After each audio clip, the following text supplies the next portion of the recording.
Sí, exactamente.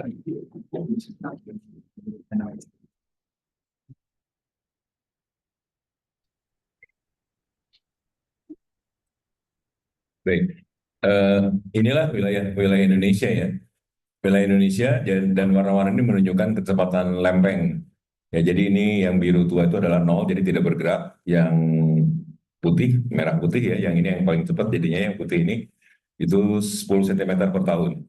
Ya, jadi kita bisa lihat Indonesia itu digulung oleh eh, yang namanya Sunda Sunda Plate-nya relatif fixes ya, relatif tetap ya, kecuali di beberapa tempat ya.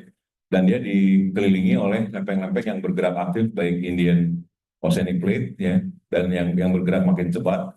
Kemudian Australian Continental Plate juga bergerak cepat ya. Terus kemudian dari timur ada Philippine Sea Plate dan Pacific Sea Plate yang bergerak paling cepat ya, relatif terhadap Sunda Plate.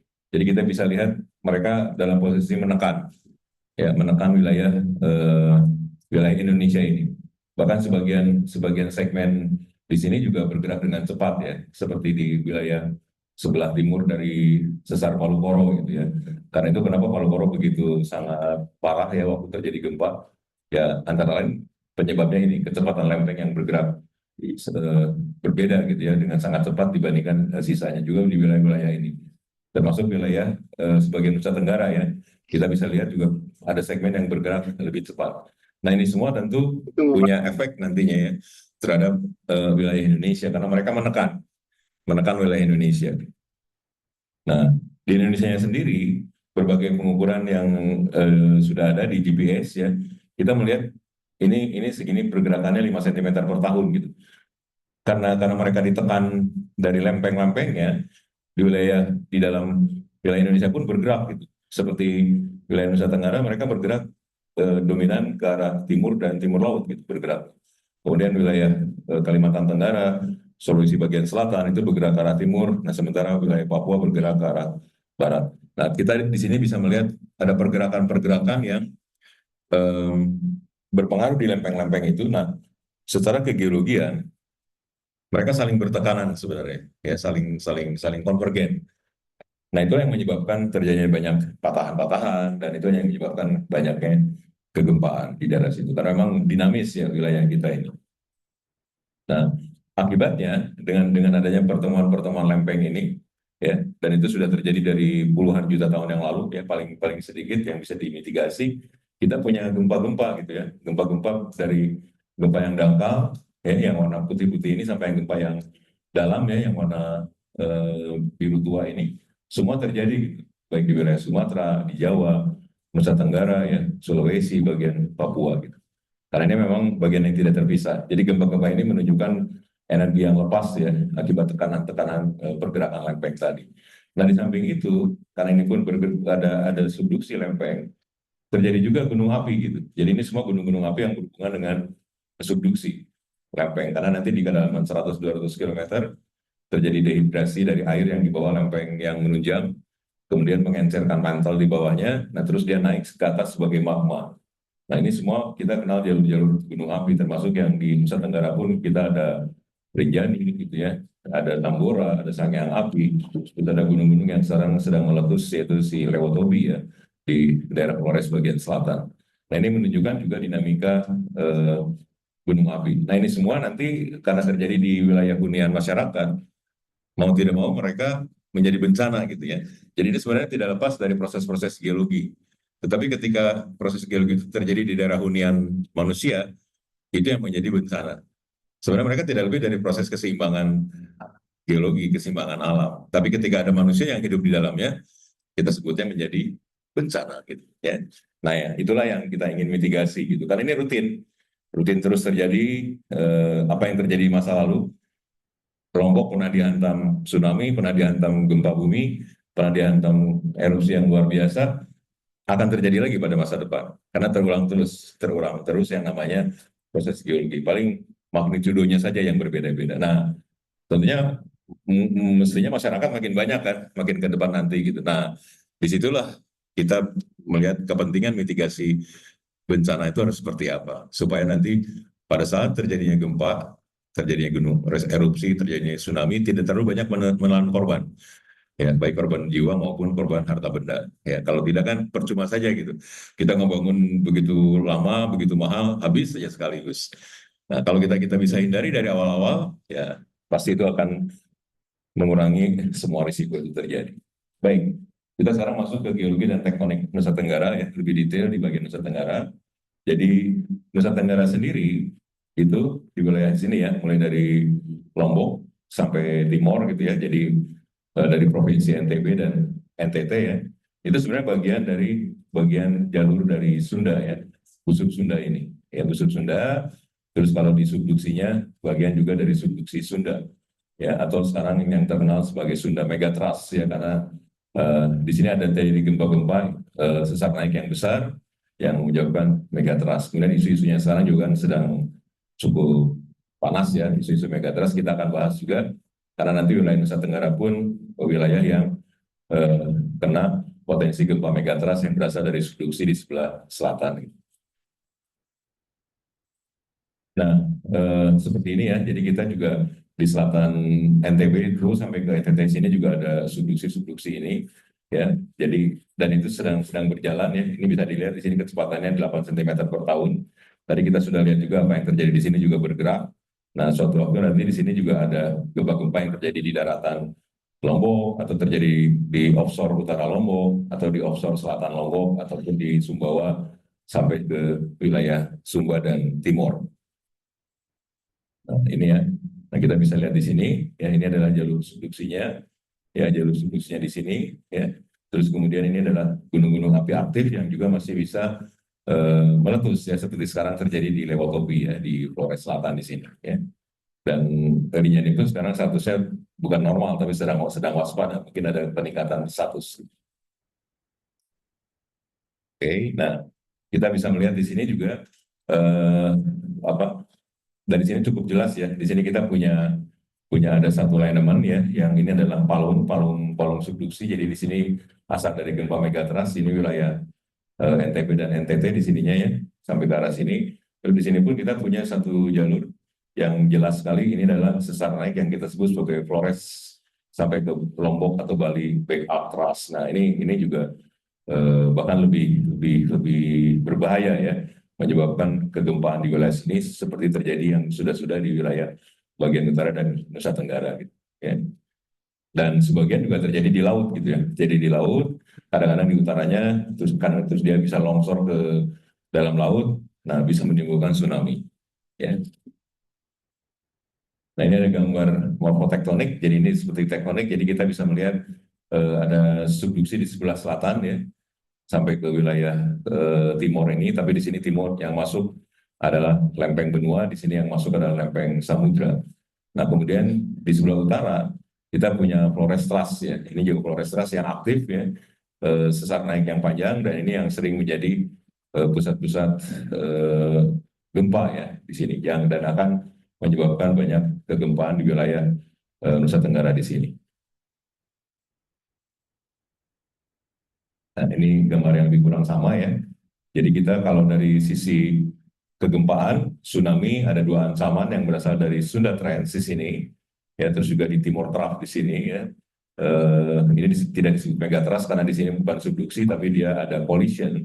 Nah kemudian sumber yang lain datangnya dari sesar-sesar naik di sebelah selatan Laut Banda ini atau di sebelah utaranya Nusa Tenggara yang kita sebut sebagai Flores Thrust, dan juga ini menerus sampai ke wilayah Lombok.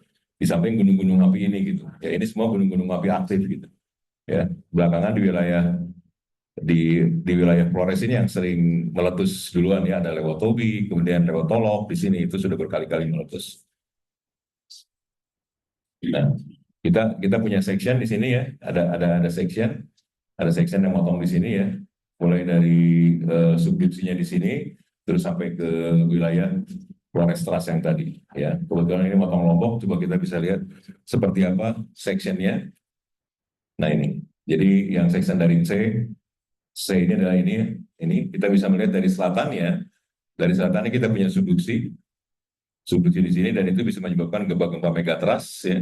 Kemudian di sebelah utaranya yang saya kasih lingkar ini adalah Flores Trust-nya.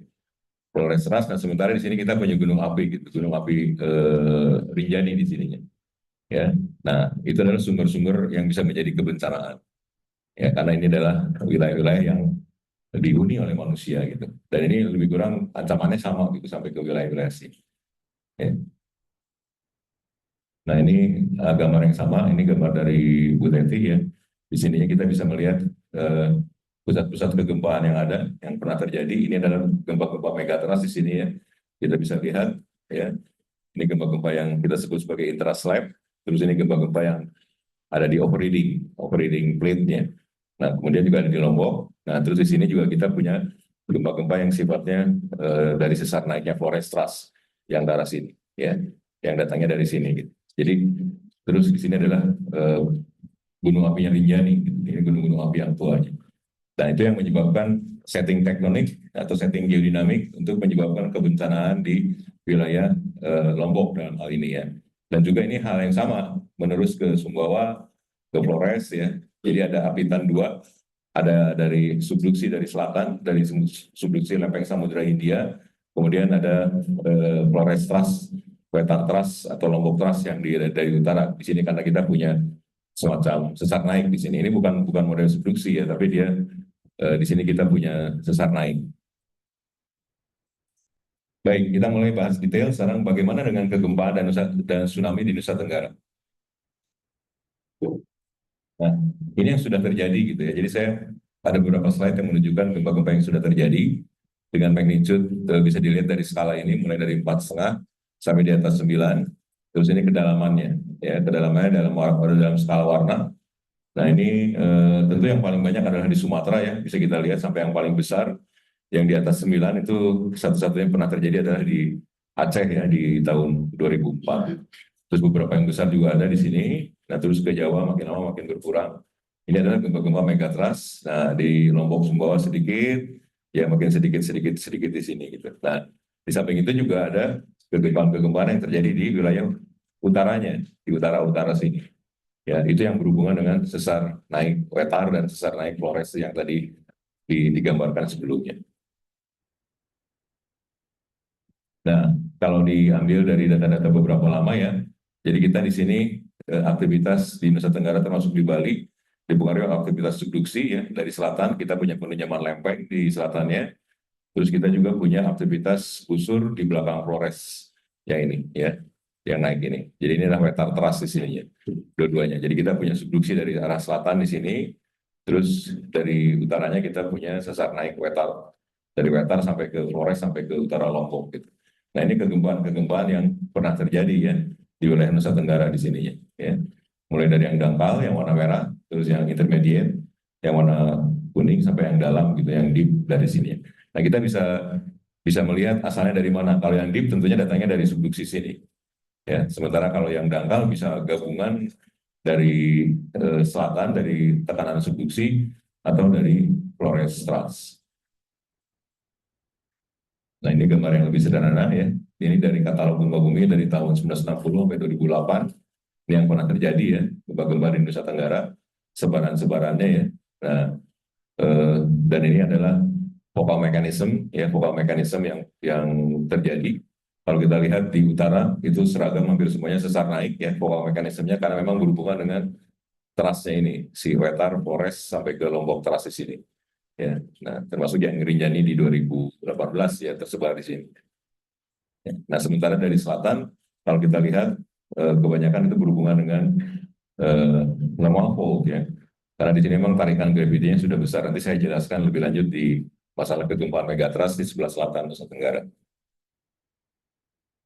Nah ini kegempaan dari 1964 sampai 2019 sama sebarannya seperti begini ya.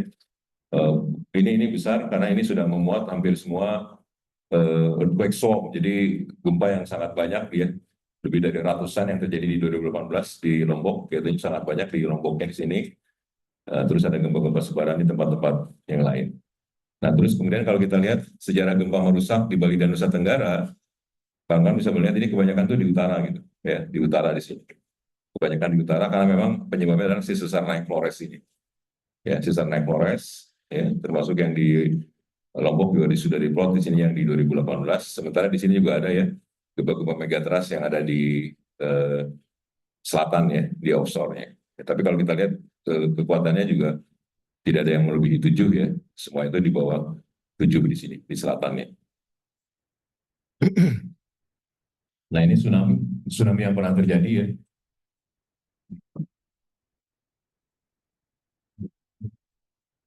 Kita bisa lihat hampir semuanya itu di utara ya.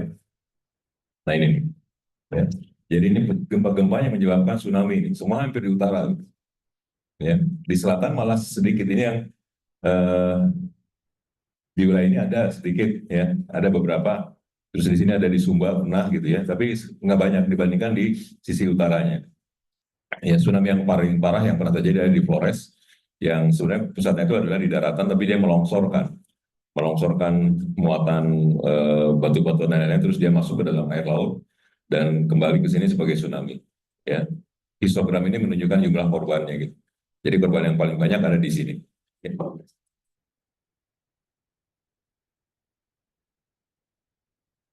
Baik. Nah, sekarang kita melihat lebih detail tentang megatrust. Gitu. Jadi, PUSGEN, Pusat Gempa Nasional, ini sudah membuat peta seperti ini.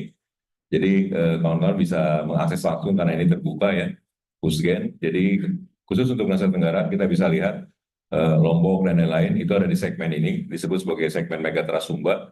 Dan ini juga terancam dengan magnitude 8,5 gitu ya. Jadi tidak berbeda dengan magnitude-magnitude yang lain. Tapi tadi kita lihat kegempaan di sini belum tidak ada yang 8,5, rata-rata semua di bawah 7 gitu ya. Tapi ini potensi gitu, potensi yang paling buruk gitu, bisa sampai 8,5 di wilayah megatrust ini, di wilayah megatrust di sebelah selatan Nusa Tenggara. Nah terus ada data lain bahkan di sini pemutakhirannya ya, pemutahiran segmen megatrust di peta gempa nasional, bahkan kalau di sini disebutkan di segmen Bali itu bisa maksimum magnitudenya 9 ya 9, terus di segmen NTB itu 8,9, kemudian di NTT itu 8,7 gitu ya. Jadi itu semua gempa-gempa kuat ya, gempa-gempa yang sangat kuat mulai dari 9, 8,9, 8,7 di selatan Lombok ini gitu. Nah, kita akan bahas masalah ini apakah mungkin bisa mencapai sebesar itu.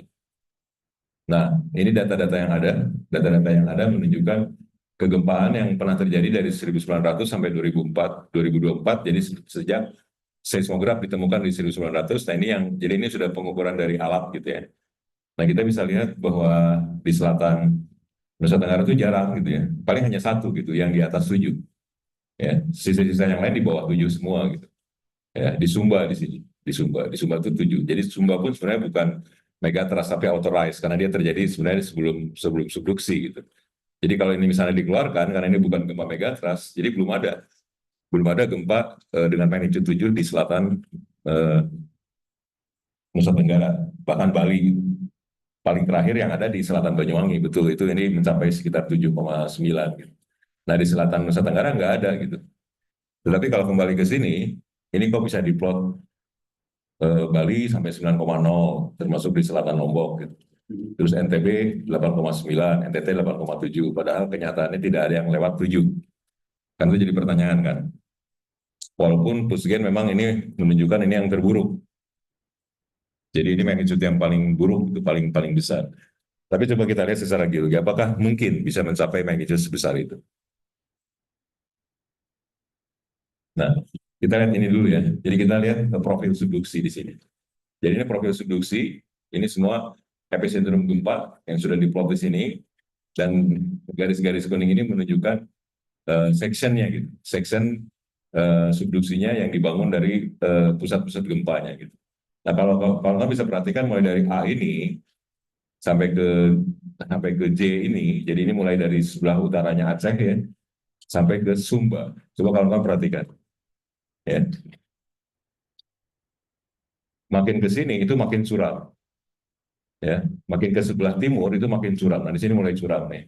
Yang kayak ini ya. Yang kayak ini di selatan Selat Sunda nih. Mulai di selatan Jawa nih. Makin curam ke sini. Makin curam, curam. Ini selatan Lombok seperti ini dan paling curam itu dari selatan Sumba, hampir tegak gitu. Si Beniofnya. Nah, apakah itu punya punya punya punya implikasi? Sangat kuat implikasinya untuk menyebabkan kekuatan kegempaan. Bagaimana bisa terjadi seperti ini? Kenapa subduksi itu di utara Aceh, di Sumatera Barat dia landai Beniofnya ya. Sementara makin ke selatan Jawa makin curam dan paling curam hampir tegak itu ada di Sumba. Dan apakah itu punya implikasi terhadap kegempaan di wilayah yang ditekannya, yaitu menekan Sumatera kan, menekan Sumatera, menekan Jawa, menekan Nusa Tenggara. Nah ini. Jadi sebenarnya kita hanya punya pulau itu yang muncul di wilayah megatrust itu hanya di selatan, hanya di baratnya Sumatera kan, di barat Sumatera. Jadi di sini bisa ditaruh GPS dengan baik dan akhirnya bisa melihat sedang apa pergerakannya gitu. Nah sementara di Jawa tuh nggak ada, di sebelah selatan Jawa nggak ada, di sebelah selatan Nusa Tenggara nggak ada pulau gitu. Sumba baru ada Sumba di sini gitu. Ya. Jadi sebenarnya kita tidak tahu dengan pasti bagaimana kelakuan megatrust di sebelah selatan Jawa sampai Nusa Tenggara. Ya. Nah, walaupun oleh Pusgen dibikin seperti itu, Pusgen kan sudah menggambarkan ini, kembali ke sini ya, ke peta yang ini. Nah ini, peta ini. Ya. Tapi sebenarnya kawan-kawan bisa lihat, ya, perbedaan-perbedaan subduksi mulai dari sini sampai ke Sumba, terus perbedaan validasi datanya. Jadi ini datanya tidak tervalidasi sebenarnya dengan baik. Mulai dari selatan Jawa sampai ke selatan Nusa Tenggara, tetapi kalau di barat Sumatera sudah tervalidasi dengan baik karena ada pulau-pulau ini. Ya. Nah itu dari segi validasi data aja berbeda gitu. Nah, nah sekarang ada peta yang menarik. Coba kawan-kawan bisa lihat ini. Ini adalah peta umur oceanic plate yang menunjam di bawah Sumatera, di bawah Jawa dan di bawah Nusa Tenggara. Coba kawan-kawan perhatikan, makin ke arah Tenggara ya itu makin tua oceanic crust-nya. Ya, mulai dari Nusa Tenggara, mulai dari Lombok itu sudah main di atas 150 juta tahun umur oceanic crust-nya yang menunjam di bawah Nusa Tenggara. Sementara di sini makin muda ke sini. Ya, di sini mainnya hanya 40, 50 gitu ya. Sampai semua barat-baratnya si Sumatera itu di sini mainnya sekitar 70 gitu. Di selatan Jawa itu sudah mulai main di 100. Yang ini yang hijau ini selatan Jawa. Jadi ini 100 sampai 150 ya. Nah, mulai di Nusa Tenggara 150 sampai 180 ya, 160. Nah, apa yang terjadi kita ketika lempeng oseanik kita sangat tua? Ada dua hal yang terjadi. Dan itu sudah dipelajari oleh para ahli seismologi. Ada tipe Chili. Tipe Chili adalah tipe yang ininya yang oceanic crust-nya yang thin, masih thin dan hot dan buoyant. Jadi dia terapung. Nah, yang terapung begitu, tentu dia akan menekan dengan kuat si lempeng overheating-nya. Ya, lempeng di atas ya lebih kuat karena dia lebih ngambang. Gitu. Jadi dia menekan dengan kuat di situnya. Nah, itu akan menyebabkan palungnya akan dangkal, ya, terus akan menyebabkan shallow deep benioff, dan ini yang paling penting, great compressional earthquake. Jadi tidak heran kenapa di Sumatera sampai 9,2, 8,5, 8,8 itu semua sudah terjadi di wilayah Sumatera sini. Ya. Nah, tipe yang ekstrim yang lain adalah tipe Mariana. Tipe Mariana, cold, thick, cold, and dense lithosphere. Karena oceanic plate dengan semakin dia makin tua, itu makin berat, makin tebal. Ketika mereka subduksi, dia akan ditarik oleh gravity pull di palungnya. Bukan menekan dengan kuat si pulaunya, tapi dia ditarik ke bawah. Kan itu tidak heran, kenapa tadi kalau kawan-kawan masih ingat, vokal mekanisme dari gempa-gempa di selatan Jawa, di selatan Nusa Tenggara, kebanyakan adalah normal fault. Ya, sementara di baratnya Sumatera, trust, gitu ya. Nah itu perbedaannya. Nah ini menyebabkan apa? Ya, ini steep deep Benioff zone dan no great compressional earthquake. Nah, steep Benioff zone itu sudah lama ditunjukkan oleh data. Nah, ini steep nih, ini Jawa. Ini mulai Jawa, Jawa. Lombok, Sumba. Steep kan? Jadi dia tidak menekan Jawa dengan kuat, tidak menekan Nusa Tenggara dengan kuat. Kalau dia tidak menekan dengan kuat, bagaimana bisa menghasilkan megatrust yang sampai 7, 8? Nah, itu di situ. Ya. Kuncinya di situ. Berbeda dengan di Sumatera. Di Sumatera landai.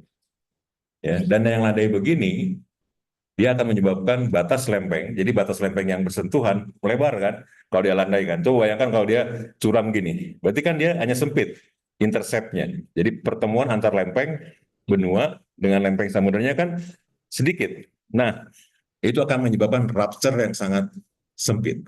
Rupture yang sangat sempit tidak akan mungkin menyebabkan kegempaan lebih dari 7. Tetapi rupture yang lebar, kayak di Sumatera, sampai 9,2 pun bisa tercapai. Bahkan lebih pun bisa. Gitu. Dan itu sudah semua sudah terekam dengan data.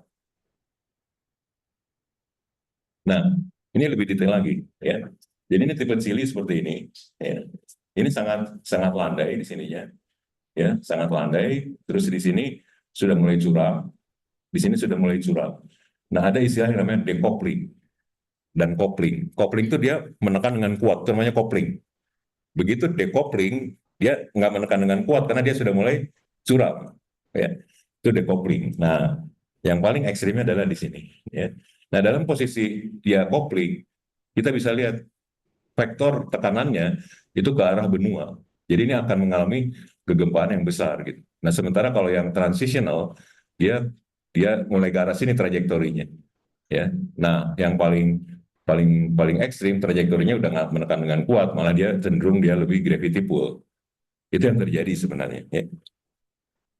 Nah, hal yang lain yang belum banyak diantisipasi dan dilihat orang-orang, ternyata data yang menggunakan data ini yang namanya Trans Parallel Gravity Anomaly atau TPGA dari Global Studies menunjukkan, dan ini bisa menyediakan suatu pedoman untuk kelakuan seismogenic behavior dari subduction zone. Ya, bagaimana kelakuan kejadian gempa di subduksi. Nah, negatif anomali, jadi yang warna dari 0 sampai ke sini, itu negatif anomali dari gravity-nya, itu berkorelasi dengan more vigorous and larger earthquake. Ya, sementara positif anomali dicirikan oleh lower seismic potential. Nah, kawan-kawan bisa lihat coba, kita bandingkan daerah di sini, daerah di sebelah barat Sumatera, ini semuanya negatif anomali. Coba lihat ke Jawa, nggak ada, nggak ada. Di bawah Nusa Tenggara, nggak ada yang negatif anomali. Bahkan dia masuk ke wilayah positif anomali. Jadi artinya apa? Positif anomali. Lower seismic potential dari sisi megatrustnya. Kenapa bisa seperti itu? Alasannya adalah karena di wilayah ini kita punya shallow mantle wedge yang masuk ke daerah core arc-nya. Jadi ada shallow mantle wedge yang masuk. Nah, sementara di Sumatera tidak terjadi. Ya, nah akibatnya apa? Kalian bisa lihat di sini. Di sini banyak sekali gempa-gempa besar dengan semua mekanismenya kompresif ke arah sini. Ya, satu lagi di Sumba di sini. Tapi ini Sumba seperti yang tadi saya ceritakan bukan megatrust karena dia posisinya ada di outer ice. Ya, jadi artinya di sini tidak pernah terjadi megatrust yang besar. Ya, yang di atas 8 maksudnya ya. Kalau sampai 7 bisa 7,5, 7,7 sudah terjadi di selatan Jawa, tapi itu pun sangat jarang. Ya. Nah, akibatnya apa? Sumatera tetap menjadi the most vulnerable site for the future megatrust earthquake. 8 skala dalam pandangan saya akan selalu terjadi di Sumatera. Di Jawa bisa, mungkin bisa, tapi sulit. Ya, sulit secara geologi. Ya, kawan-kawan sudah lihat alasannya kenapa ya. Bukannya tidak mungkin, bisa saja, karena kan tidak semua sudah terpelajari kan. Tapi dengan data yang ada, dengan pengetahuan yang ada, saya bisa bilang semua gempa 8 ke atas akan terjadi di Sumatera, di Jawa 8 ke bawah, dan mungkin tidak mencapai 8. Makin ke arah Nusa Tenggara, makin kecil kemungkinannya. Tetapi Nusa Tenggara punya ancaman yang lebih gede, yaitu Flores Trust. Itu yang harus lebih diamati, diwaspadai dalam kondisi mitigasi. Dan itu tidak dipunyai di Jawa dan di Sumatera. Gitu. Ya. Nah, dari sini juga sudah jelas nih. Ini adalah seismogenic zone-nya. Jadi ini disusun dari intercept kegempaan. Ya, jadi ini di selatan Jawa tuh begini, terus makin menyempit di selatan Nusa Tenggara, gitu. Ya, menyempit di sini. Nah, semakin menyempit ini, semakin menyempit rupture areanya. Semakin rupture area menyempit, semakin sulit untuk gempa mencapai 8 ke atas. Ya. Ini sectionnya kayak gini sectionnya. Nah ini. Ya. Kalau di selatan di sebelah barat Sumatera, kita punya lempeng yang tadi muda kan.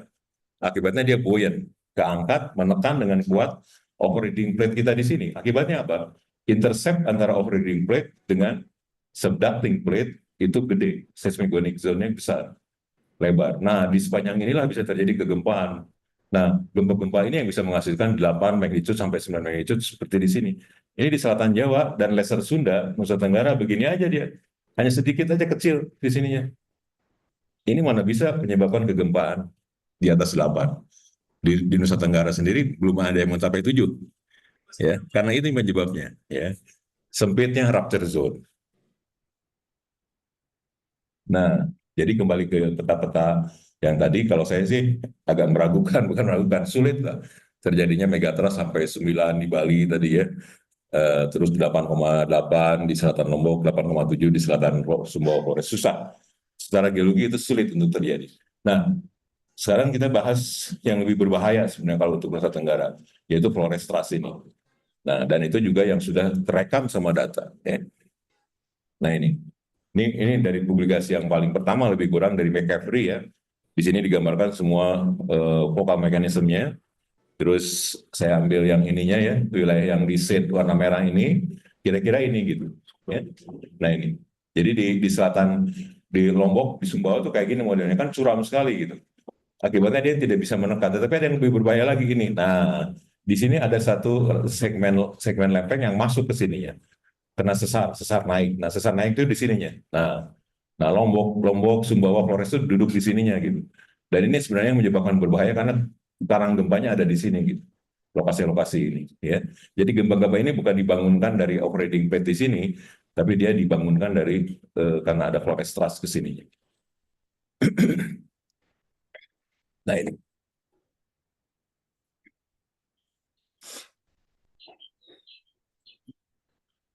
Jadi mengapa di NTB itu contohnya ya, sesar naik Flores itu lebih aktif dibandingkan zona megatrust? Karena tekanan sesar naik Flores terhadap Bali dan Nusa Tenggara itu sangat kuat, menekan dengan kuat, sehingga memicu terjadinya banyak gempa kuat. Nah, sementara tekanan subduksi lempeng Indo-Australian yang menukik sangat curam, yang tadi ya, akibatnya dia lemah tekanannya. Ya, jadi dia sulit sekali menyebabkan kegempaan yang sangat besar. Tadi juga kita sudah lihat rupture zone-nya sempit kan. Ya, jadi dia tidak mungkin menyebabkan gempa yang kuat gitu. Ya. Nah, jadi yang harus lebih diwaspadai dalam mitigasi adalah gempa-gempa ini, penyebab ini, si Flores Trust ini. Dan ini sudah terjadi beberapa kali gempa-gempa, bahkan dari histori yang lama gitu ya. Dia sampai 7,5, 7,5, 7 gitu, 7, 7, 7, walaupun ini dari belum ada rekaman ya, belum ada rekaman dari seismograf. Gempa yang 2018 di Flores Trust yang magnitude utamanya, ada yang bilang 6,9, ada yang bilang 7. Dan itu sudah tercapai. Ya. Di selatan Lombok belum ada yang sampai 7 dari megatrustnya. Nah itu sudah langsung menjadi bukti ya. Terus dari paleoseismologi disimpulkan di sini pernah di utara Bali 18 magnitude 7 ya di Lombok yang itu 7 yang 2018, terus di Flores Trust di sini 7,5 bahkan. Di sini belum ada yang mencapai 7 di sini. Berarti lebih galak yang namanya si Flores Trust, Metar Trust dibandingkan si Megatrust. Ya Megatrust hanya lemah dia karena udah menukik aja gitu. Dia kayak orang udah pengen tidur aja gitu. Ya sementara si Megatrust itu masih muda, masih menekan dengan kuat si Pulau Lombok, Pulau Sumbawa, Pulau Flores. Ya, nah, ini contohnya salah satunya ya. Gempa yang terjadi di 2018, gempa Lombok sebanyak 1.200 lebih pendaki telah dievakuasi dari Gunung Rinjani. Ya, dan saat itu juga longsor ya, karena dia terjadi di sekitar Sembalun gitu ya. Ini bisa dibilang sangat menakutkan, ada longsor bebatuan dari atas gunung dan ini evakuasi yang meninggal ya di Gunung Rinjani. Dan gempanya tuh pindah-pindah. Nah kita bisa lihat nih, ini gempa pertamanya di sini, 29 Juli.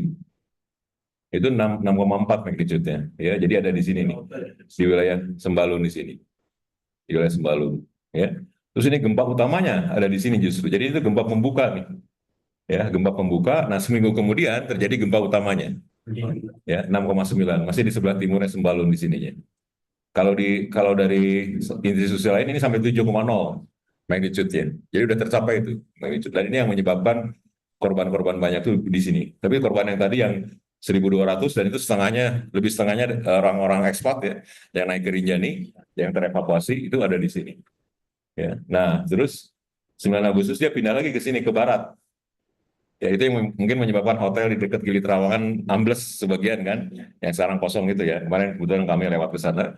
Terus dia di 19 Agustus, dia pindah lagi ke sininya. Dan ini gede-gede gitu. 6,3. Jadi bukan susulan, karena besar lagi. Terus ini lebih gede lagi, ini 19 Agustus, sampai 7 lagi di sini. Pindah di sini. Jadi ini gempa-gempa yang mengherankan sebenarnya. Ya, nah terus yang terakhir 5,5 yang gedenya. Habis itu dia diikuti oleh ratusan gempa susulan yang merah, dan itu sampai September. Makanya dia ngumpul sampai ratusan ada di situ. Ya, Juli sampai September. Dan itu menyebabkan, dan semuanya adalah Flores Trust. Ya, karena kedalamannya 14 km, 31 km, 10 km, 25 km, dan Flores Trustnya di sini kan. Ya. Nah, pusat gempanya di dalam gitu. Jadi itu menyebabkan seperti itu.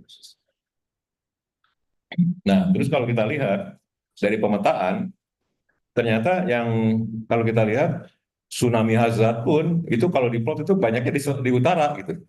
Di utara. Kenapa bukan di selatan sini gitu ya? Karena megatrustnya dianggap tidak bisa menghasilkan tsunami. Nah, jadi artinya untuk mitigasi kebencanaan tsunami yang harus dipetakan kemana sih arah evakuasi, justru bukan di selatan, ya. Kalau di Pulau Sumbawa, kalau di Pulau Nusa Tenggara itu. Nah, di sini kalau ini nggak diploti, daerah bahaya tsunami-nya nggak ada di sini. Justru di utara semua. Kenapa? Karena itu, Sewetar Trust dan Flores Trust. Jadi kawan-kawan yang bergerak di mitigasi kebencanaan, juga kawan-kawan yang di geowisata gitu ya, yang juga sering bersentuhan dengan masyarakat ya di sini yang harus diantisipasi gitu. Wilayah-wilayah tsunami yang dibangkitkan oleh Flores Trust ya, oleh Flores Trust, dan kemudian oh ini baterainya mau habis mana tadi? Enggak, baterai komputer, laptop.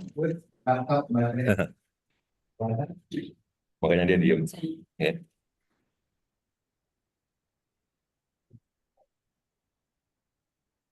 Langsung freezing ya.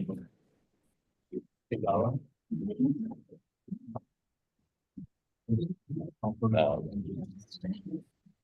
baterainya belum dinyalain. Oke, lanjut ya. Oke. Nah itu jadi yang harus lebih diantisipasi untuk kewaspadaan adalah utara itu ya, untuk mitigasi kebencanaan. Baik,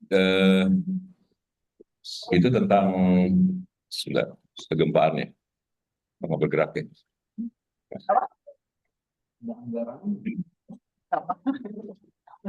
Jadi kalau kita lihat bagaimana sebenarnya karakter behavior megatrust, kalau Sumatera saya nggak meragukan gitu. Apa yang ditulis sama Busquets memang kemungkinan besar, dan itu mungkin akan terjadi lagi segede itu, bahkan mungkin 9 bisa.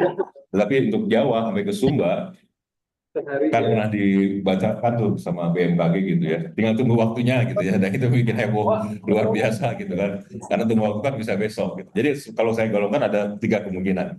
The worst is yet to come, tinggal tunggu waktunya. Yang paling buruk itu akan terjadi. Berarti paling buruk apa? 9, ya, seperti di plot di selatan Bali. Di Lombok berapa? 8,8, 8,7 kayak gitu. Atau itu yang never come, tidak akan pernah terjadi. Ya, atau it is hard to come, sulit untuk terjadi.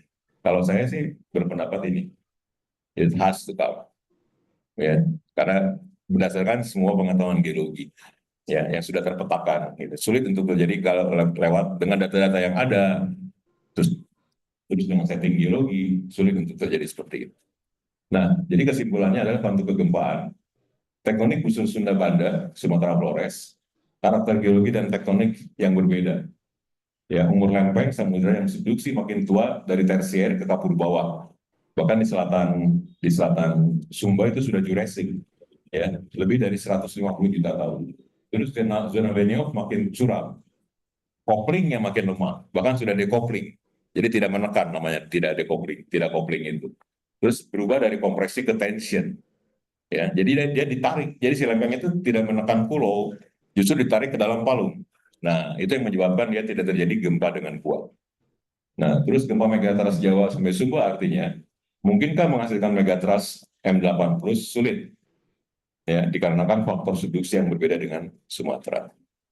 Ya. Nah, tetapi gempa backup trust Bali Flores, di situ ada kerak transisi antara Samudra Sunda Lain dengan Banda yang menekan busur Sunda Banda lebih aktif, ya, menggenerasikan gempa-gempa di sebelah utara Bali sampai Flores termasuk Lombok, Sumbawa, dibandingkan gempa megatrust di sisi selatan yang sifatnya decoupling.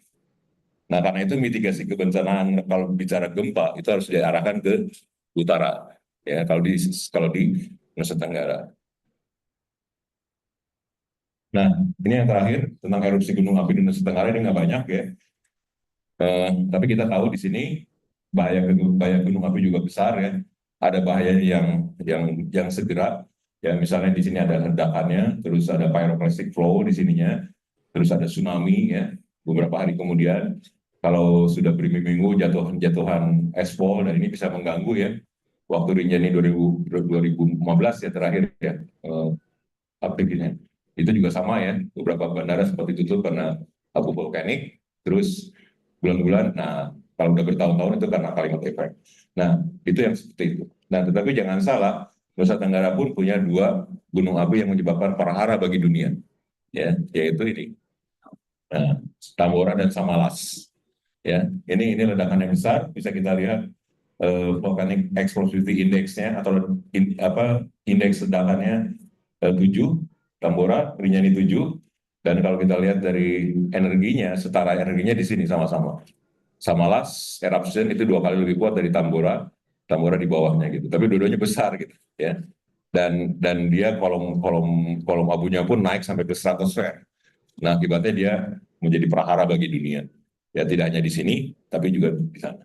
Ya, nah itu terjadi dulunya di Nusa Tenggara, ya, ada di situ. Apakah bisa terulang lagi? Bisa, tapi mungkin lama karena butuh kekuatan yang besar untuk membangun itu. Tapi mungkin sementara ini Gunung Rinjani, Gunung Lewatobi, gitu ya, Gunung Lewotolok, paling ya letusan-letusan freatik yang kecil, tapi harus terus dilihat. Dan yang lebih berbahaya juga adalah lereng-lereng ya, lereng-lereng gunung api yang longsor. Nah itu berbahaya juga, apalagi kalau musim hujan dan yang lainnya. Nah, ini baru saya akses kemarin ya. Nah, ini hari ini sebenarnya, dini hari tadi, kita bisa lihat status gunung-gunung api yang sedang waspada, termasuk Rinjani. Rinjani warnanya kuning di sini. Berarti dia waspada gitu. Terus ada longsoran. Ya, nah itu yang juga harus diantisipasi gitu di lerengnya. Ya. Nah, terus gunung-gunung yang lain adalah gunung-gunung Iya di sini. Nah, terus gunung yang sedang siaga adalah Gunung Lewotobi ini, yang sedang meletus, ya. Terus Gunung Lewotolok juga posisinya dalam posisi waspada. Yang lain dia posisinya dalam kondisi normal gitu. Jadi tetap diamati ya. Dan itu juga semua sudah ada pos-pos gunung apinya untuk gunung-gunung api ini, karena gunung api ini semua masih hidup. Ya, untuk penduduk yang kecil ini juga bisa berbahaya gitu ya. Kalau untuk memang mereka langsung terkena oleh imbas gunung api tersebut. Baik, saya kira itu yang bisa saya presentasikan. Mudah-mudahan menambah wawasan buat kawan-kawan semua. Dan saya ucapkan terima kasih atas perhatian kawan-kawan sekalian.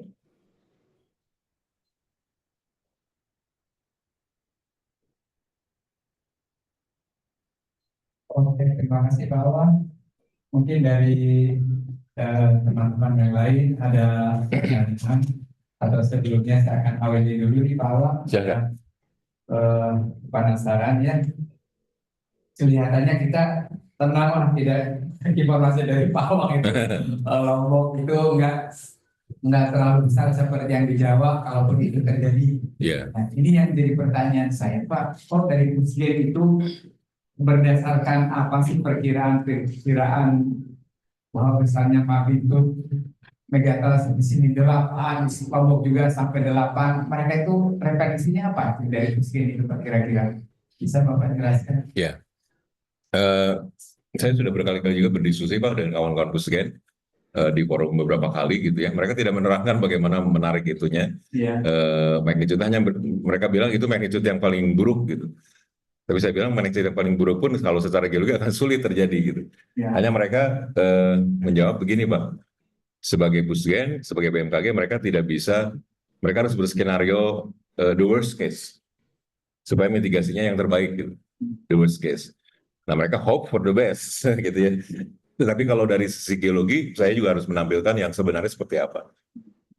Dan saya yakin mereka juga tidak melihat sampai ke ukur lempeng, terus apalagi tadi yang data baru ya, yang paralel gravity palung itu ya mereka nggak melihat sama sekali masalah positif anomali, negatif anomali gitu.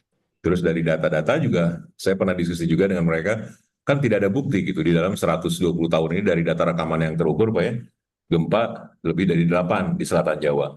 Terus gempa lebih 7 di selatan Nusa Tenggara. Terus kata mereka, mungkin siklusnya masih panjang. Katanya. Lebih panjang dari 120 tahun untuk terjadi, untuk sekuat itu. Ya kalau begitu itu sudah di luar data. Kita kan bicara dengan data analisis kan.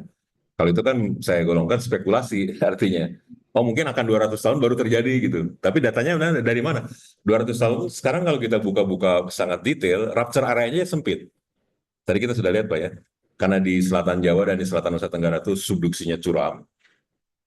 Intercept antara pertemuan lempengnya itu sempit Pak, karena curam kan. Nah karena sempit itu bikin daerah yang akan rusak oleh kegempaan menjadi sempit. Nah, itu ruangnya itu kurang, Pak, untuk menghasilkan kegempaan segede 8 atau 9 bahkan ya di selatan Bali. Jadi artinya kalau buat saya sih masih kurang analisis yang banyak ya. Yang Bapak maksud sempit itu karena dia bergeraknya sempit gitu sehingga Ya, Pak. oh, gitu. Betul. Jadi ruang untuk terjadinya tekanan antar batuannya itu sempit, Pak. Jadi kalau di Sumatera mereka tekan menekan itu lebar arenanya gitu ya. Jadi bisa menyebabkan kegempaan yang besar. Sementara di selatan Jawa dan selatan Nusa Tenggara sempit, Pak, arenanya untuk terjadi gempanya. Makanya eh, makanya saya bilang sulit, bukannya tidak bisa terjadi, tetapi sulit untuk terjadi segede itu. Nah, saya menyampaikan hal-hal yang aktual saja, Pak. Tapi kalau mereka sebagai pemerintah memang harus selalu berpikir the worst case, itu the worst case. Tapi harapannya for the best, supaya mereka bisa menyiapkan yang terbaik. Ya. Intinya itu, Pak. Diharapkan masyarakat itu bisa menyiapkan yang terbaik, makanya Betul. diberikan yang gede-gede nih. Nah itu. Tapi kalau jadi pembawaan publik juga kan nggak boleh, Pak. Kan? Justru itu. Ya, Nah, karena itu saya berusaha untuk menyeimbangkan dengan sebenarnya seperti apa. Nah, itu yang saya sampaikan, Pak. Pak, sebelumnya saya memang mendengar Megatrust itu setelah gabung di FMB ya Pak ya. Sebenarnya kriteria Megatrust itu munculnya awalnya itu apa sih Pak? Yang Baik, terminologi Pak ya. Ya, terminologinya. Trust itu kan sebenarnya sesar naik Pak. Jadi itu mirip-mirip. Jadi kalau kita punya subduksi Pak ya, kan yang satu turun, yang satu di atas kan, itu kan subduksi Pak. Itu sendiri sebenarnya kriteria trust namanya Pak. Kalau dalam geologi itu ada trust disebutnya, sesar naik Pak. Karena ada yang satu turun, yang satu naik. Itu sebenarnya subduksi. Meganya itu karena itu skalanya gede Pak. Yang di atas besar itu lempeng, yang di bawah besar itu si lempeng samudra. Nah dari situlah istilah megatrust. Sebenarnya tidak lebih dari yang namanya subduksi. Subduksi peristiwanya. Ya, peristiwanya subduksi Pak, prosesnya. Mungkin dari yang lain ada yang ingin ditanyakan. Salah sudah memulai. Oke, betul.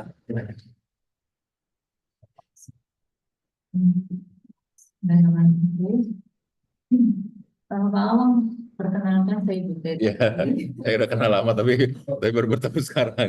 Ketemu Ya, sejak Bu Teti sekolah dulu di Jerman. Bapak di berbagai tulisan-tulisan, Iya. saya senang sekali baca tulisan Iya, Pak. makasih Bu. Sangat inspirasi. Terutama tadi memang tentang Flores Trans itu ya, dulu itu pertama kali saya membaca dari tulisan Pak Awang. Iya. Yang coba memasukkan ini juga dalam disertasi, dan memang banyak yang bagus ya. Iya. Saya mau bertanya Pak, ada beberapa hal ya. Karena ini kayak judulnya kan dinamika. Dinamika, ya. Sengaja kita beri judul dinamika. Iya. Kalau geologi tektonik mungkin ada dinamikanya ya. Di dalam itu. Ya. Tapi kalau geologi itu akan ada dinamikanya. Betul. Kita juga ingin tahu karena termasuk yang ini Pak, yang tentang apa anomali geomagnet. Anomali geomagnetik. Iya, itu kan kemarin kami memetakan itu berdasarkan data-data yang sebelumnya, sebelum itu kita Lombok maksudnya ya, kemudian kita mendapatkan bahwa yang kira-kira lebih aktif itu daerah di sebelah utara dari Pulau Lombok ini, itu dari sana. Dari geomagnetik begitu Bu ya. Kemudian ada data-data terbaru juga ya yang sedang kita masih kumpulkan, kita akan olah itu. Termasuk juga kemarin ada peneliti dari Cina itu sebenarnya lebih mengawali dengan data satelit yang ini. Kelihatannya memang ada pergeseran gitu ya dari sumber yang keluar dari tanah utara dan sekarang. Ya mungkin apakah itu ada kaitan dengan lagi. Ya, itu rental ya Pak ya. Iya. Keduanya tentang ini Pak, kan tadi ada gempa-gempa dalam ya. Jadi kan memang subduksi di sebelah selatan Jawa dan Lombok itu jauh lebih dalam ya daripada sini. Subduksinya ya lebih curam. Ya. Nah, kemudian beberapa kali ini kan terjadi gempa-gempa dalam ya, tapi itu di Utara. Pulau Jawa, di Pulau Jawa ke selatannya Madura ya, Iya, iya. sekitar situ. Nah, itu kira-kira gimana Pak? Itu implikasinya apa dan apa kebencanaannya itu ada? Mungkin dengan kaitannya dengan apa ya? Saya tuh mikirnya kayak Gunung Sidoarjo seperti itu ya, apakah itu terhubung di sana? Karena kalau gempa dalam di sana itu terjadi, malah kami tuh di sini merasa gitu ya. Oh, kerasa ya? Iya kerasa Oke. sampai di sini gempa dalam. Tapi kalau gempanya dangkal di sana, Tidak. di Jawa kita nggak merasa. Oke. Ada macam channel gitu ya di bawah sana di kedalaman tertentu gitu ya. Itu awam saya jelaskan. Baik, Bu Teti. Senang sekali bertemu offline hari ini. Berapa bertahun-tahun yang lalu Bu ya, sejak Ibu sekolah. Baik. Ya, itu juga satu pertanda ya, bahwa kalau dia anomali geomagnetiknya tinggi itu posisi si batuan sedang teregang gitu ya. Sedang teregang kuat, tentu dia akan Bu Teti lebih tahu bagaimana dia menyebabkan fenomena geomagnetik yang anomali gitu, dibanding sekitarnya. Berarti dia itu dalam posisi sedang mengalami regangan ya. Regangan dalam ini misalnya kompresif, misalnya seperti itu. Nah, akibatnya terbaca, walaupun itu belum terjadi gitu ya. Belum terjadi gempanya, tetapi itu menunjukkan, oh ini besar. Jadi kan artinya bisa menjadi precaution Bu, si anomali-anomali magnetik yang tinggi itu. Nah, baru mungkin di 2012 terjadi. Dan itu kan pindah-pindah tuh. Seperti yang tadi saya gambarkan sampai 6 kan. Dan itu saya yakin mungkin sebagian ada doublet earthquake gitu yang kembar gitu ya. Karena 5,9 terus 7. Nah, itu memang yang utamanya. Habis itu kecil lagi terus gede lagi gitu. Ya, pindah-pindahnya terus. Nah, tentu itu bisa terekam sebenarnya dari subsurface Bu ya. Berbagai para ahli geofisika itu sudah mencoba bagaimana nih melakukan equation. Ada dengan radon, dengan macam-macam Bu ya. Mungkin juga dengan geomagnetik seperti itu. Jadi saya yakin itu di utara memang kenapa dia anomali magnetiknya tinggi tentu karena dia dalam posisi teregang karena tekanan dari Flores Strait itu Bu. Ya karena dia memang sedang menekan Lombok gitu dari sisi utaranya gitu. Dan lebih dekat. Kalau megatrust kan sebenarnya jaraknya 200 km di posisi subduksinya itu. Nah, yang peneliti dari Cina itu yang di tengah agak tinggi gitu Bu ya. Nah, itu yang harus dilihat lebih jauh apakah itu terkait dengan apa? Terkait apakah dengan gempa-gempa yang ada di sesar-sesar permukaan ya. Kan kadang-kadang kan sesar permukaan juga teraktivasi Bu, teraktivasi menjadi gempa di permukaan, bisa dengan itu. Nggak harus dari megatrust gitu ya. Karena kalau megatrust mungkin posisinya jauh lebih ke selatan, itu di offshore-nya gitu. Jadi artinya kalau bagusnya kalau saran saya anomali tinggi geomagnetik itu di overlay aja dengan peta geologi. Kita punya sesar-sesar nggak di daerah situ? Nah berarti kalau dia satu zona dengan sesar-sesar, artinya ada sesar yang sedang dalam posisi sedang teregang dan terus dia menunjukkan geomagnetik yang tinggi gitu, anomali. Itu Bu. Tapi kalau dengan megatrust saya pikir tidak karena dia terlalu jauh dari posisinya. Nah, itu yang jawaban untuk yang pertama. Dan yang kedua, gempa dalam itu kan misalnya 200 km, 300 km Bu ya, si epicentrum ya, fokusnya gitu. Kalau di Jawa memang banyak, di sini pun ada, di Lombok gitu ya. Itu tentu adalah gempa-gempa yang terjadi berhubungan dengan lempeng samudera yang terus masuk Bu ya. Terus masuk. Semakin ke arah timur dan Nusa Tenggara semakin gempa dalamnya semakin lemah, tapi dan juga posisinya ke selatan karena kan makin curam kan. Nah, tapi kalau di Jawa karena dia posisinya masih tidak securam di Nusa Tenggara, masih kebaca tuh di selatan Madura, di selatan Tuban gitu kadang-kadang ya. Nah, itu kebanyakan kegempaan itu hampir tidak berhubungan dengan tektonik Bu. Karena kan sudah terlalu dalam gitu ya. Tapi dari perubahan mineralogi banyaknya, perubahan mineralogi dari si lempengnya sendiri. Jadi lempeng itu pada saat subduksi masuk ke mantle itu banyak mengalami perubahan mineralogi. Ya, nah kadang-kadang dia juga menyebabkan kegempaan seperti itu. Nah apa efeknya? Efeknya begini Bu. Biasanya justru kalau kita punya gempa dalam, misal 300 km, proyeksi titik di atasnya itu nggak mengalami apa-apa. Di atasnya langsung itu. Karena kan si energi yang disebarkan dari titik gempanya itu tidak naik ke atasnya itu lebih lambat, karena di sini kan mantle kan di atasnya itu. Jadi dia lebih lambat jalannya energi itu. Dia lebih cepat merambat ke lempengnya sendiri gitu. Ke lempengnya sendiri yang bergerak ke lebih landai kan, ke selatannya kan. Nah, akibatnya di selatan itu tidak heran misalnya gempanya di Tuban, di utara Tuban, di Laut Jawa gitu ya. Kedalamannya misalnya pernah sampai 600 km, Bu. 600 km. Tapi Tuban sendiri nggak apa-apa. Tapi yang parah itu adalah di Banyuwangi, di mana di selatan-selatan, di Sidoarjo, di Pacitan gitu ya. Karena di situ ada perambatan. Jadi si energi gempa itu lebih cepat merambat di zona lempengnya sendiri yang subducted dibandingkan dia naik lewat mantel ke atas gitu. Nah, kenapa bisa terasakan di Lombok?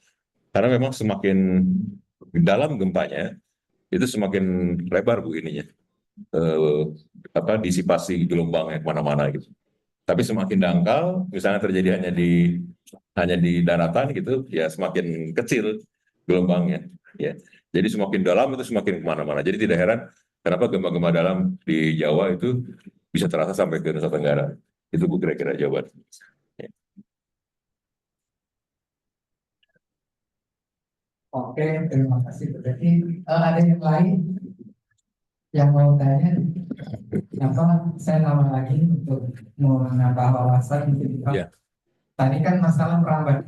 Ya. Energi yang merambat itu kan Merambat. gelombang ya, Pak. Betul, betul. Pasti gelombang seismik gitu. Ya, gelombang seismik. Apa yang menyebabkan yang gelombang yang dalam, sumber yang dalam itu kok lebih ke tempat yang jauh, padahal yang di Bukan ke atasnya. epicentrumnya, Ya, kok tidak terjadi apa-apa? betul. Sebenarnya ada apa itu dengan perambatan gelombang itu, Pak? Ya, sebenarnya lebih ke media, Pak. Jadi seperti kita media kita untuk gelombang bunyi, Pak ya. Iya, gelombang bunyi. Bunyi di air kan lebih lambat bergerak kan dibandingkan di benda padat gitu. Betul. Nah, itu pun hal yang sama Pak analoginya. Jadi kan lempeng pada saat terjadi slap earthquake, Pak ya, slap earthquake itu gempa yang terjadi di kedalaman lempeng, Pak, masih di lempeng samudranya. Iya. Nah, itu sekelilingnya mantel, Pak. Mantel. Keras atau lebih lambat? Lebih lambat, Pak. Mantel itu kan fluida, Pak. Oh. Jadi dia bukan fluida, tapi dia lebih semi rigid, Pak. Plastis, Pak. Plastis. Nah, kalau dijaluri gelombang, jalan juga, tapi lambat. Nah, si lempengnya sendiri kan benda padat, Pak. Oh, Lempengnya sendiri benda padat. Nah, itu yang menyebabkan dia lebih cepat bergerak ke tempat yang lain. Ya, karena media, Pak. Media perambatan, betul. Oke, jelas. Saya kira emang pengetahuan dasar bahwa gelombang bunyi itu akan lebih cepat merambat di yang lebih padat. Nah, itu intinya, Pak. Oke. Ada yang lagi yang ingin diketahui? Ini bagus menurut saya.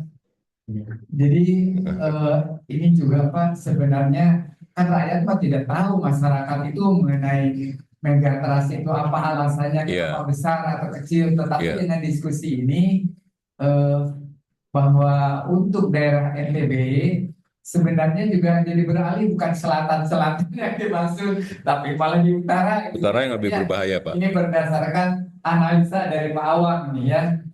Jadi artinya mitigasi pun harus lebih ke sana. Artinya kalau kita punya budget terbatas, dibagi lebih besar ke utara dibandingkan di selatan ya. Kira-kira gitulah Pak, aplikasinya langsung. Untuk pemerintah terutama lembaga masyarakat, kalau kita ingin menyelamatkan, mengurangi risiko atau dampaknya, lebih baik sosialisasi itu ke utara. Kalau untuk NTB. Betul. Ya. Kayak jalur-jalur evakuasi tsunami itu juga harus dilihat, dipelajari gitu ya, dipetakan. Sekarang itu kan ngikuti model di Sumatera aja, Sumatera Jawa, semuanya dari selatan Pak, dipetakan. Padahal di Lombok itu makin kecil kemungkinan, apalagi Sumbawa, apalagi Flores gitu. Ya. Akibatnya itu nggak terpetakan, itu dipetakan, tapi justru si tsunami-nya nyerangnya dari utara yang belum dikerjakan gitu loh. Ya, ini Pak Awang, karena kan informasi di publik itu gempa megatrust selatan-selatan. Selalu selatan, iya. Akan selatan semua di bagian selatan. Padahal menurut analisa tadi, khusus untuk ke Lombok NTB lah, harusnya hati-hati di utara. Dan itu dari data yang sudah terjadi Pak, dari rekor. Nah ini BPBD mengetahui nggak ya? Kan yang paling terang itu BPBD. Kelihatannya enggak Pak, karena mereka mengikuti yang model dari Pusgen, BMKG.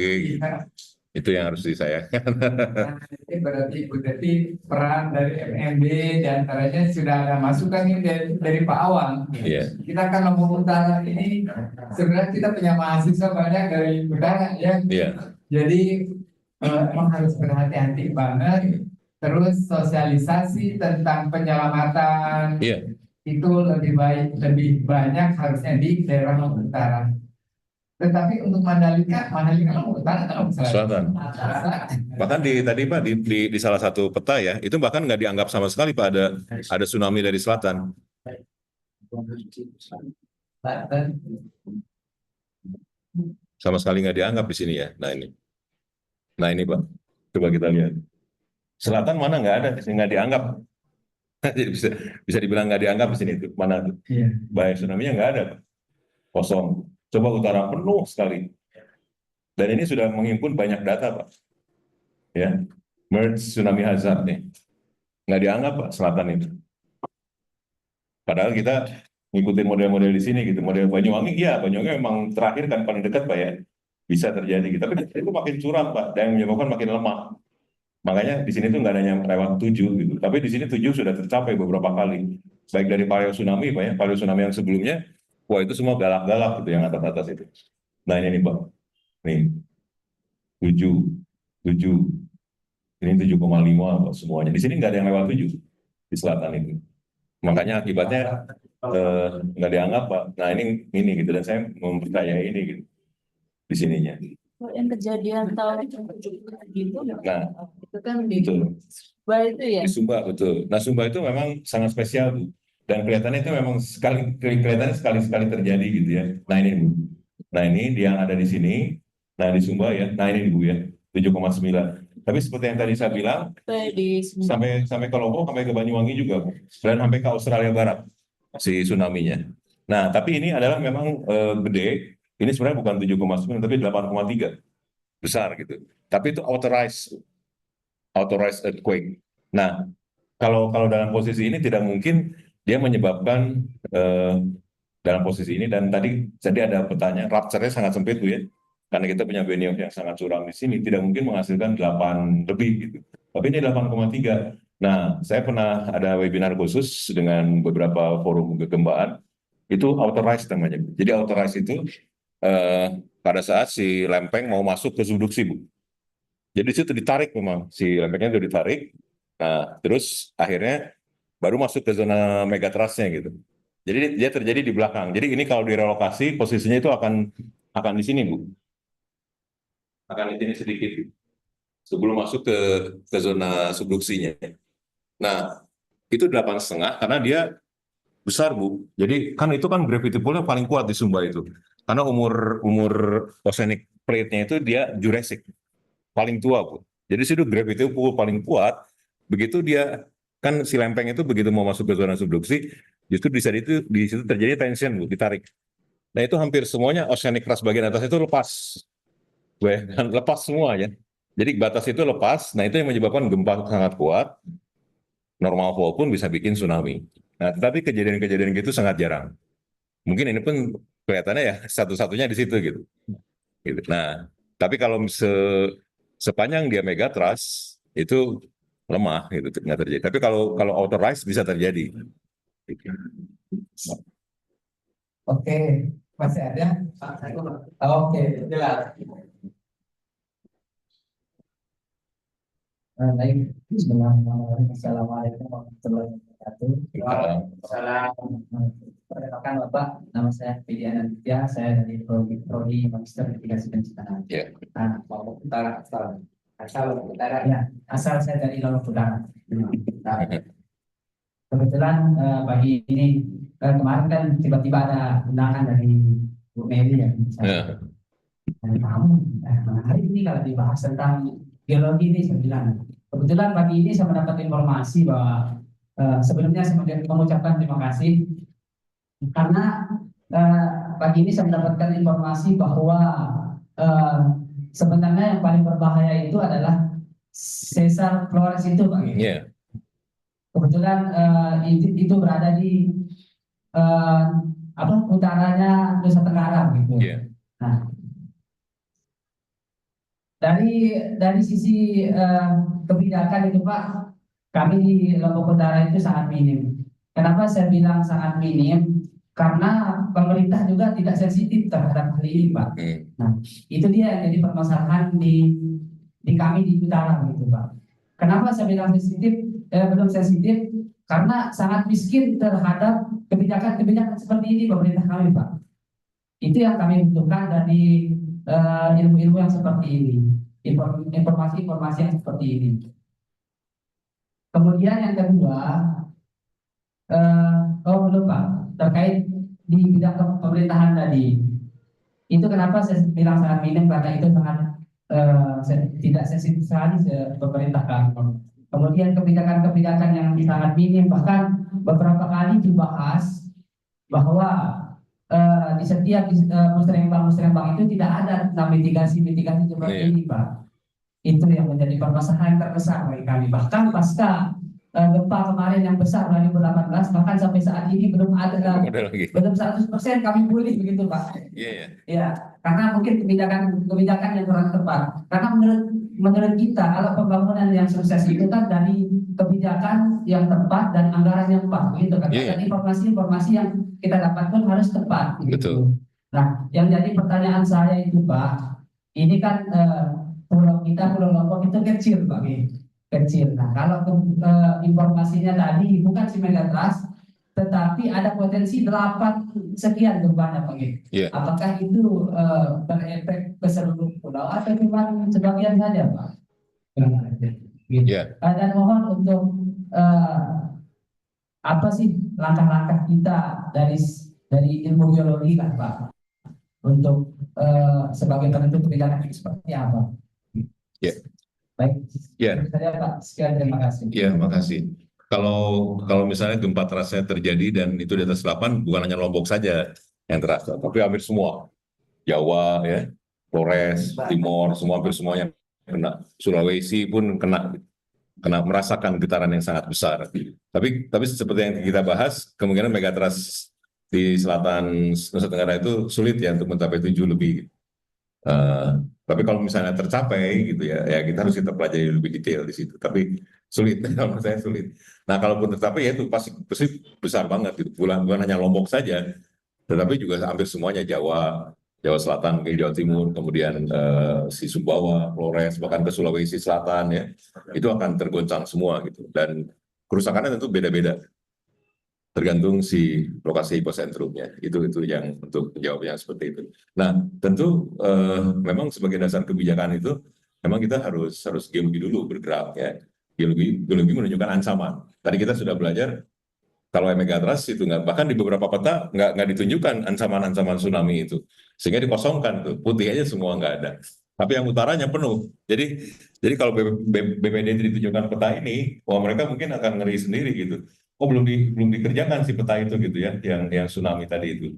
Nah yang ini nih, kan nggak ada di sini. Kita tidak melihat ada selatan ini terpetakan, tapi coba utaranya itu penuh, Lombok Utara, Sumbawa Utara, Flores, ya. Karena yang tadi gitu, si ini yang lebih besar dan itu terus-menerus terjadi dan rekodnya sudah ada. Nah, itu dasar-dasar geologi untuk menjadi kebijakan sebenarnya. Hanya memang untuk menyadarkannya seperti biasa. Itu biasanya orang-orang tuh baru menyadari itu sesudah terjadi baru mereka iya, nah baru sadar. Padahal kita dari sekarang kan baru percaya Pak. Masalahnya ini termasuk ilmu ramalan kan? Nah iya, prediksi. Tapi tetap lebih ada saintifiknya Pak. Karena kita sudah ada buktinya Pak. Dan kita bisa bilang ke mereka akan terulang lagi. Ya, apa yang sudah terulang, apa yang sudah terjadi akan terulang lagi. Itu prinsip bencana Pak di dalam geologi. Nah artinya memang artinya harus disadarkan. Nah, tapi kan BPD sekarang sudah ada Badan Penanggulangan Bencana Daerah ya. Harusnya mereka sudah mulai masuk ke situ dan mereka juga sudah melihat bagaimana bahayanya. Artinya seperti tadi yang saya bilang, Lombok Utara sebenarnya lebih berbahaya. Nah, harus mulai ini kan Pak, baik infrastruktur, penyadaran masyarakat. Nah, siapa yang menyadarkan ya tentu orang-orang yang lebih mengerti kan. Nah, termasuk pasar sarjana ini, pasar mitigasi bencana ini yang harus pergi gitu ya ke BPD, ke NTB gitu ya, ke pemerintah NTB menyadarkan Ya, nah tentu itu. Nah, jadi mereka lebih sadar melihat pemetaannya.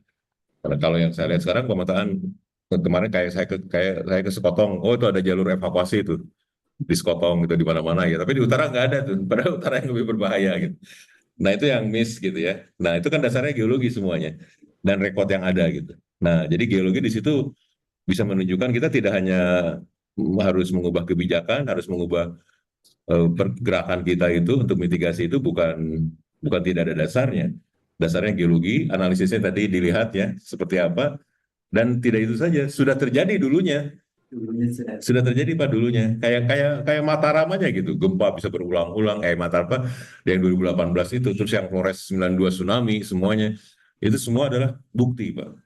Nah, sekarang kita coba analisis. Oh, gempa megatrust nggak akan segede gini, alasan ini. Data menunjukkan seperti itu juga, Pak ya. Tidak ada yang lebih dari 7, tetapi kalau di utara terjadi semua. Apalagi kalau kita baca yang historinya, ada yang sampai 7,5, itu kan gede sekali. Gitu. Nah, dari situ kita harusnya udah mulai sadar, bergerak, mulai melihat lah. Jangan sampai terlambat, terus terjadi, baru kita sadar, percaya, kan sayang gitu. Gitu kok. Nah sekarang kan ada tempat yang khusus untuk membina SDM-nya, pembinaannya, tapi itu juga harus menjadi corong buat ke masyarakat, juga buat ke pemerintah gitu ya, buat menyadarkan gitu. Kira-kira gitu. Ya, Makasih Pak. ya. Tinggal masalah waktunya saja kita tinggal menunggu gitu Pak. Megatrust. Kalau di Sumatera ya Pak, kalau Sumatera saya bilang ya kita tinggal tunggu waktunya Pak. Kalau Sumatera, dan Sumatera pun lebih valid datanya Pak. Karena kita punya pulau-pulau yang di barat itu ditaruh semua GPS dan itu sedang regangan kuat. Tinggal tunggu waktunya Pak kalau di sana. Berarti sekitar tahun 2024. Itu yang kita nggak tahu. Ya, kalau orang geologi belum sampai ke sana Pak. Hati-hati di tahun 2004, 2024, 2025 dengan bencana alam ini. Nah, itu biasa dikeluarkan di tiap awal tahun. Ya Allah. Oke, Mas. Ya, Kalau tidak ada pertanyaan, mungkin kita ucapkan terima kasih. Oh, masih ada. ya silakan Ali.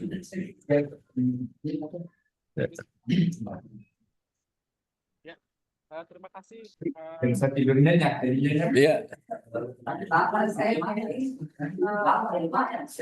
Jadi selain di RRD, saya juga di yang PSBB dan juga di bagaimana juga terkait dengan wisata. Karena kebetulan di PSBB dan kami ada mengembangkan pengembangan wisata berlanjut bahari pas di bagian Berbasis apa tadi? bahari. Bahari, oke.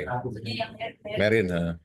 karena di bagian timur Pulau Lombok yang bagian hijau dekat dengan Cipawa itu yang zona hijau di situ juga ada gili-gili. Gili-gili. Nah ini juga yang jadi tantangan kami untuk menjelaskan ke pemandu lokal dan juga pegiat wisata di sana ya. Kalau misalnya terjadi gempa, terus ada potensi tsunami, berada di pulau-pulau itu apa yang harus kita lakukan langkah-langkah itu Pak, sama mitigasinya baiknya apa saja yang harus kita sampaikan ke pemerintah desa, karena kan kita tidak bisa menunggu jadi ini, kita harus bergerak dari bawah juga. Betul. Memang intinya harus dari bawah dulu gitu. Nah kebetulan juga ada IAGI ya, IAGI Pemda NTB itu juga bisa memberikan kesadaran ke pemerintah, misalnya minta bertemu atau expose atau apa ya. Jadi banyak lah, tidak hanya di Pasar Sarjana Unram ini ya, tapi juga Pemda-Pemda, grup-grup seperti itu. Nah betul. Jadi memang yang namanya apalagi wisata kita sekarang sedang berkembang gitu ya, wisata berkembang, tapi kita juga berada di wilayah yang risiko bencananya besar, termasuk di utara gitu ya, yang tadi dibilang itu. Nah, agak susah memang kalau di pulau-pulau di gili-gili gitu ya, kan kita harus berhitung berapa ketinggian pulau kan dari permukaan lautnya, terus berapa tinggi run up-nya tsunami gitu, itu bisa habis semua sudah satu pulau itu, ya bisa ketutup semua. Jadi nggak ada tempat untuk evakuasi gitu artinya.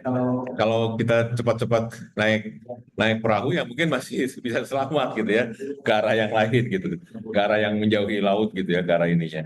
Nah tapi hal-hal itu memang harus sudah mulai dipikirkan ya, karena kan seperti yang sudah terjadi kayak di kayak misalnya seperti di tsunami-nya itu, tsunami di Flores 92 ya.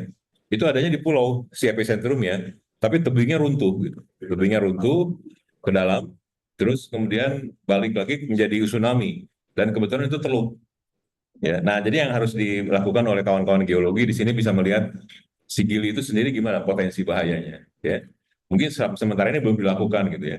Jadi kita bisa melihat morfologi gilinya, bagaimana bentuk pantainya. Apakah pantainya misalnya teluk gitu ya, teluk jadi menerima laut, tapi ke darat menyempit itu kan berbahaya buat run-up tsunami makin tinggi. Ya, kalau kalau Tanjung mungkin masih aman, tapi kalau teluk artinya dia dari lautnya lebar menyempit ke daratan kan Pak. Ya, berarti dia menerima laut volume yang besar, tapi dia menyempit ke dalam. Nah itu bisa bikin tsunami berdiri makin kuat. Nah, jadi hal-hal itu yang harus mulai dipetakan di pulau-pulau gili-gili itu yang jadi tempat wisata ya, termasuk juga Gili Trawangan, Gili Meno, Gili Air juga harus dipetakan mulai dari sekarang.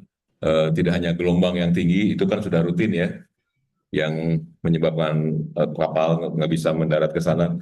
Tapi juga dari sisi itu kan harus sudah mulai dilihat, karena kan bisa bisa kapan saja. Kita kan tidak tahu, apalagi dari anomali magnetik sedang tergang nih, sedang tergang. Suatu waktu kan akan pecah ceritanya kan. Nah, kalau dia bisa menimbulkan tsunami itu akan kena semua misalnya. Nah, jadi harus dilihat berapa tinggi pulau si gilinya sendiri, terus bentuk morfologi pantainya, kira-kira terus misalnya menggali informasi. Mungkin yang paling sejarah yang paling bagus adalah di Flores ya.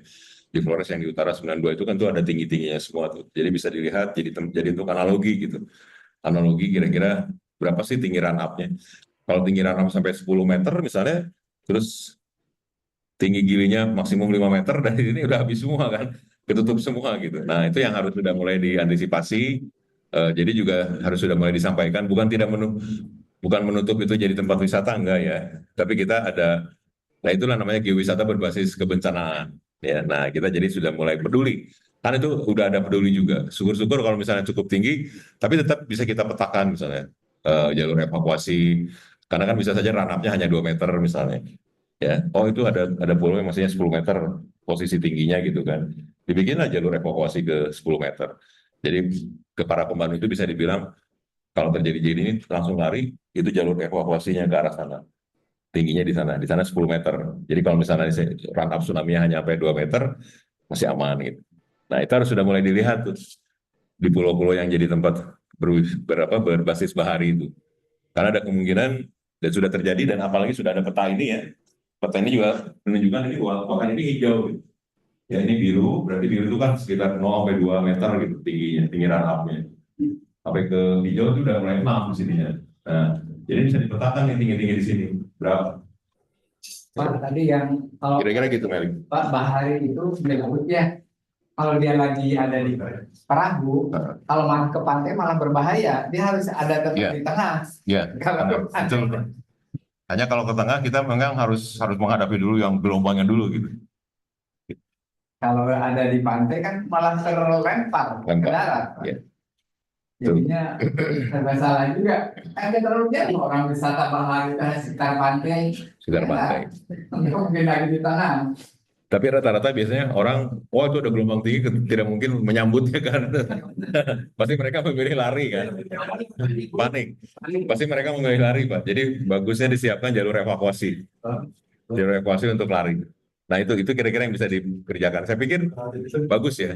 Jadi Pemda Yagi sama PGBI dan lain-lain ya bisa saling itu bekerja sama untuk mulai memetakan. Karena memang harus sekarang itu geowisata itu juga harus berbasis kebencanaan kalau di Indonesia ya, terutama di daerah-daerah yang memang risiko bencananya tinggi ya, di beberapa kayak di pantai barat Sumatera itu harus sudah menjadi pedoman lah. Terus kita harus cek juga jalur-jalur evakuasi segala macam. Apalagi kalau infrastrukturnya sudah ada seperti early warning system tsunami ya, early tsunami warning system kayak gitu. Ya. Oke. Terima kasih banyak Pak Wamena.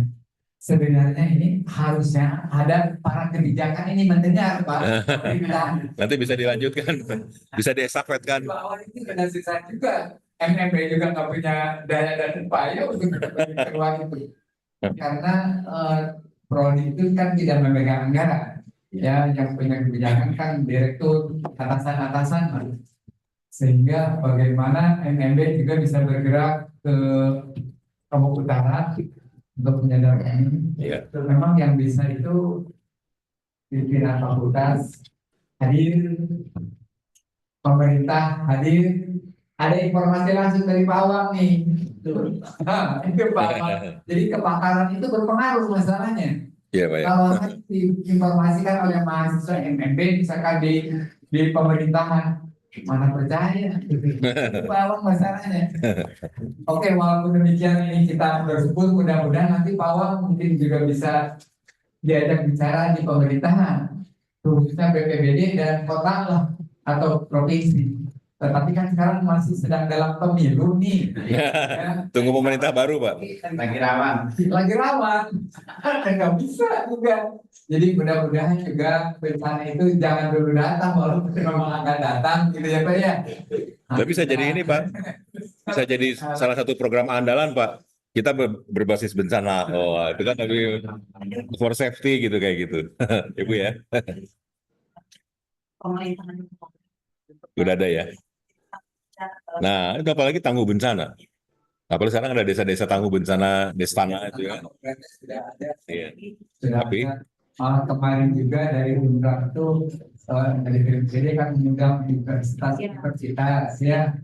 Hanya saja kelihatan program pendanaannya itu kenapa? program pendanaannya yang masih belum clear. Karena itu juga harus menunggu ketuk palu pemerintah. Nggak bisa BPBD juga nggak pegang, keuangannya nggak ada, belum ketuk palu gitu. Kami minta bantuan program juga bingung. Ini kan programnya bukan program program, tapi program BPBD untuk desa itu. Kolaborasi Pak melalui KKN. Nah, kolaborasi juga ternyata kalau misalkan tidak didukung oleh pendanaan, mahasiswa KKN itu juga nggak punya dana untuk menopang kegiatan Destana itu juga masalah. Kalau misalkan ada dana 50-50, saya hanya menyampaikan saja PPN harus didanai full sama mahasiswa tidak mampu juga. Jadi kemarin itu saya pernah dengar, mari kita harus dukung programnya kolaborasi, tapi tetap juga perlu ada bukan hanya dukungan hanya support omongan doang gitu, bukan, perlu ada real bantuannya 50%, itu ada dana bantuan untuk mahasiswa kemarin yang saya dengar. Oke, kita tutup karena juga ada mahasiswa baru. Makasih banyak Pak. Iya, Pak. Berangkat ke Mau lanjut? Iya, saya mau langsung terbang pulang. Ya, kita aturkan banyak. Terima kasih Pak Awang, makasih banyak. Kita Ya. aplaus untuk foto bersama Ya, dulu ayo. dan tutup dengan kita ucapkan alhamdulillah. Alhamdulillah. Alhamdulillah. Oke, kita foto bersama dulu Ya, Pak. ya. Ya, boleh. Kita mungkin di sini semua Ya, sini. di depan dapat kamera yang bagus. Terus kita ada Tapi dia bisa dengan salah juga kita bakal jadi. cerita paling judul kuliahnya atau slide slide yang paling awal. Dari kawan Ibu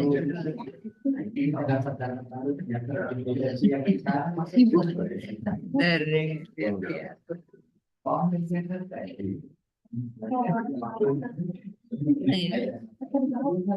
yang maka gue sebentar Pak. Ini menampilkan Oh, background. judulnya. Iya.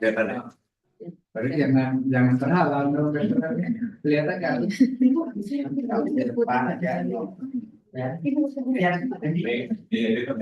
Oh iya.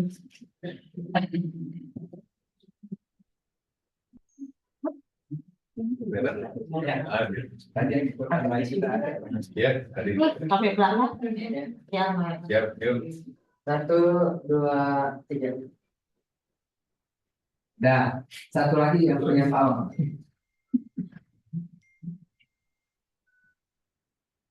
Satu, dua, tiga. Nah, satu lagi yang tangguh. Satu lagi. Satu, dua. Satu lagi itu yang ya. Satu, dua. Udah. Kasih banyak, Pak. Ini dari Pak dan dari penanya. Jadi jangan. Ya, kasih. Saya makasih banyak, Pak.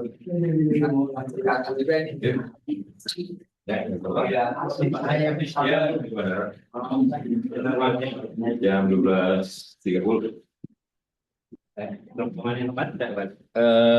Dia lagi mau snorkeling di Sekotong dulu kan? Oh. Oh iya. Dan sebenarnya mau nanya tentang satuan dan ini, Pak. Iya, saya pernah ada, tapi saya pernah bikin papernya Ya itu. stromatolid. Mungkin kalau sekarang ada yang Kalau di beberapa kedalaman sih ada ya. Stromatolid. Saya pernah bikin papernya, udah punya. Itu kan Bapak sering dengar betul di sana. Ya. Nah. Oh, itu. Oh, belum ada lagi sih.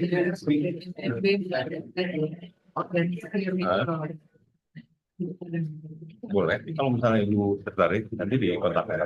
Kalau saya, ya boleh.